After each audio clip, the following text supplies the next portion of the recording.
नमस्कार।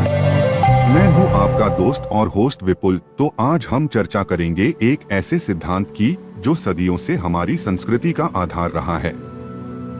वह सिद्धांत है कर्म का, जीवन का यह रहस्यमय चक्र जो हर क्रिया की प्रतिक्रिया को दर्शाता है। आज के कार्यालयी माहौल में भी उतना ही प्रासंगिक है। यह एक जटिल प्रश्न है जिसका कोई एक उत्तर नहीं है। कर्म के हिंदू सिद्धांत के अनुसार कर्म एक व्यक्ति के पिछले कार्यों के आधार पर निर्धारित होता है। हालांकि यह भी माना जाता है कि व्यक्ति अपने वर्तमान कर्मों के माध्यम से अपने भविष्य को प्रभावित कर सकता है। इस प्रकार यह कहा जा सकता है कि कर्म करना कुछ हद तक हमारे हाथ में है।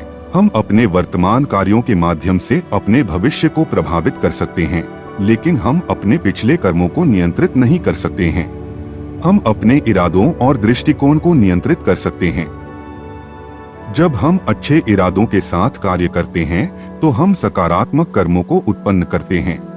हम अपने कार्यों के परिणामों को नियंत्रित कर सकते हैं। जब हम अपने कार्यों के संभावित परिणामों के बारे में सोचते हैं तो हम अधिक जिम्मेदारी से कार्य करने की संभावना रखते हैं। हम अपने कार्यों के माध्यम से अपने व्यक्तित्व को बदल सकते हैं। जब हम लगातार अच्छे कार्य करते हैं तो हम एक अच्छे व्यक्ति बन जाते हैं। हालांकि यह ध्यान रखना महत्वपूर्ण है कि कर्म एक जटिल प्रक्रिया है जिसे पूरी तरह से समझा नहीं जा सकता है। यह संभव है कि हमारे कार्यों के कुछ परिणाम अप्रत्याशित हों। कर्म के सिद्धांत के विषय में हमारा सवाल बड़ा ही गहरा और विचार प्रदीपक है। हिंदू दर्शन में कर्म की अवधारणा सदियों से विद्वानों और आम जनता दोनों को उलझाती रही है। एक तरफ जहां इसे नियति का खेल बताया जाता है, वहीं दूसरी तरफ इस पर हमारा नियंत्रण भी माना जाता है। आइए इस जटिल पहेली को सुलझाने का प्रयास करें कुछ दार्शनिक विचारों के जरिए। भागवत गीता में श्री कृष्ण अर्जुन को समझाते हैं कि अक्सर हम कर्मों को फल की वजह से करते हैं। श्री कृष्ण इस बंधन से मुक्त होने का मार्ग दिखाते हैं। वे कहते हैं, कर्मण्येवाधिकारस्ते मा फलेषु कदाचन, यानी कर्म करना तुम्हारा अधिकार है, लेकिन फल की प्राप्ति का अधिकार नहीं है। श्री कृष्ण कहते हैं, कर्म करो पर फल की चिंता मत करो। अपने कर्तव्य को निष्ठा से निभाओ, परिणाम ईश्वर पर छोड़ दो। कर्म करो, फल की चिंता मत करो। इससे यह तो स्पष्ट होता है कि हमारा कर्म ही सृष्टि का आधार है। पर क्या ये कर्म किसी पूर्व निर्धारित नीति के अधीन नहीं होते? कर्मवाद के कुछ अनुयायी मानते हैं कि हमारे पिछले जीवन के कर्म ही वर्तमान जीवन को नियंत्रित करते हैं। हम इस जन्म में सुख दुख अनुभव कर रहे हैं, वह हमारे द्वारा पहले किए गए कर्मों का फल है। इस दृष्टिकोण से देखा जाए तो कर्म करना हमारे हाथ में नहीं लगता, पर समूचा जीवन पूर्व निर्धारित नहीं हो सकता। कबीर दास कहते हैं, कल करे सो आज कर, आलस्य करियो मत पल।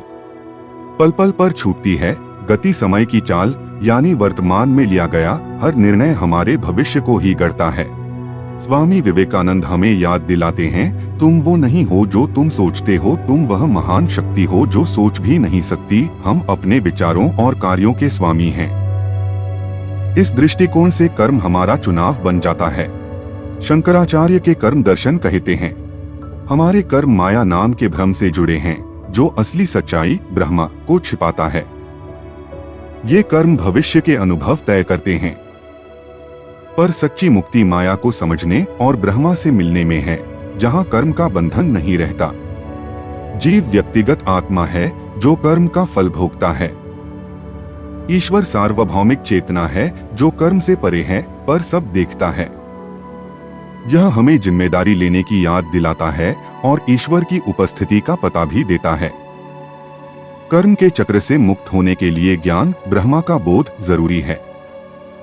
खुद को समझने से कर्म का बंधन टूटता है, पर अच्छे कर्म करना जरूरी है। ये ज्ञान की ओर ले जाते हैं।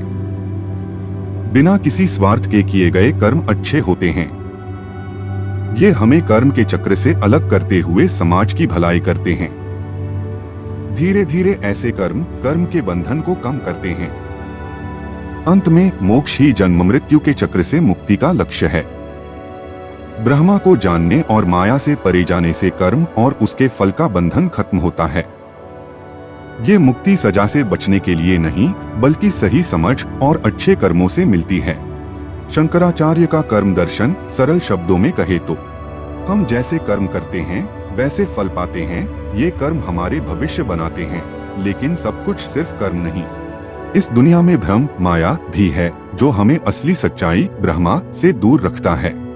कर्म मोक्ष नहीं दिला सकता, पर ईश्वर और अच्छे कर्म निष्काम कर्म मोक्ष की ओर ले जा सकते हैं। ज्ञान हमें असली सच्चाई दिखाता है और कर्म के चक्र से मुक्ति दिलाता है। अच्छे बनो, दूसरों की मदद करो और खुद को ब्रह्मा से मिलाओ, यही शंकराचार्य का संदेश है।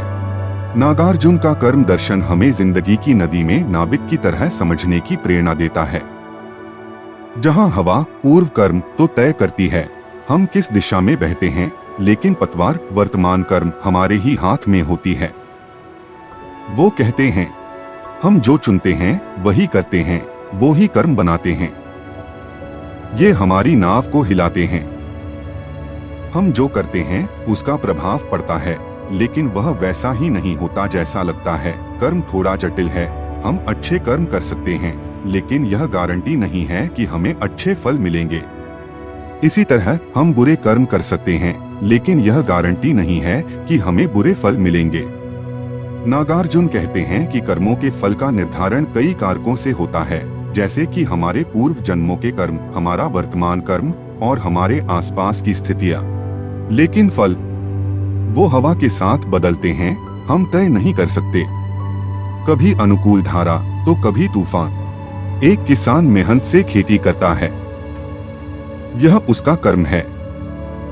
उसके मेहनत के फलस्वरूप उसे फसल मिलती है, यह उसका फल है।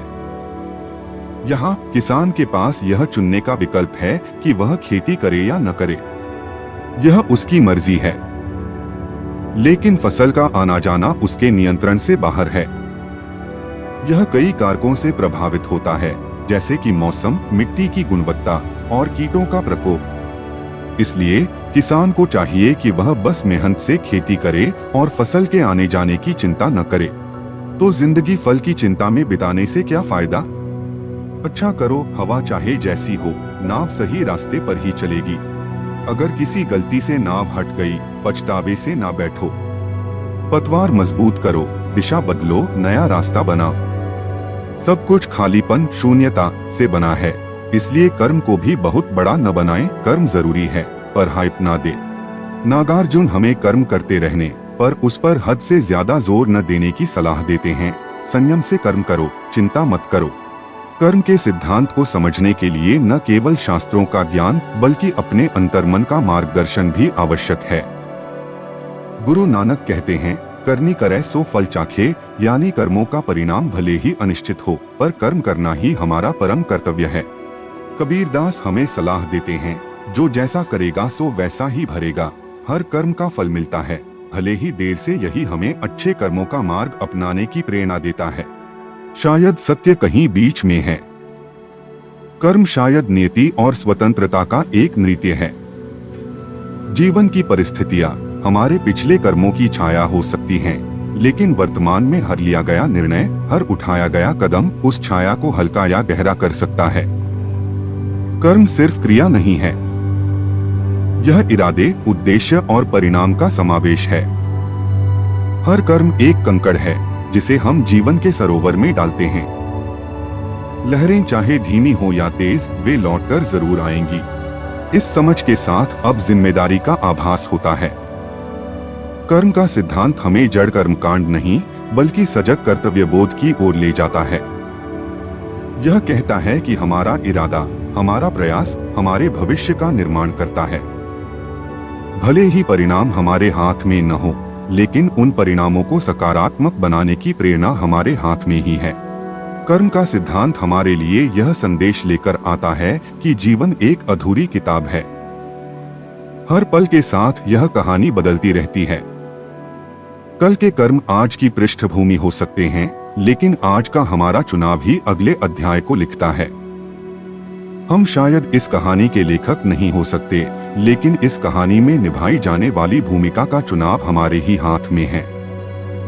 और यही चुनाव, यही कर्म हमें एक सार्थक और सकारात्मक जीवन की ओर ले जाता है। तो क्या कर्म करना हमारे हाथ में है? शायद इसका उत्तर हाँ और नहीं दोनों में छिपा है। आशा है कि यह वीडियो आपको सोचने और अपने कार्यों को नए दृष्टिकोण से देखने के लिए प्रेरित करेगा। यदि आपको यह वीडियो पसंद आया हो और आप इस परिचय को अपने दोस्तों के साथ साझा करना चाहें, तो कृपया करके लाइक और सब्सक्राइब करना न भूलें। हम जल्दी ही मिलेंगे एक नए वीडियो के साथ। तब तक के लिए धन्यवाद और शुभकामनाएं।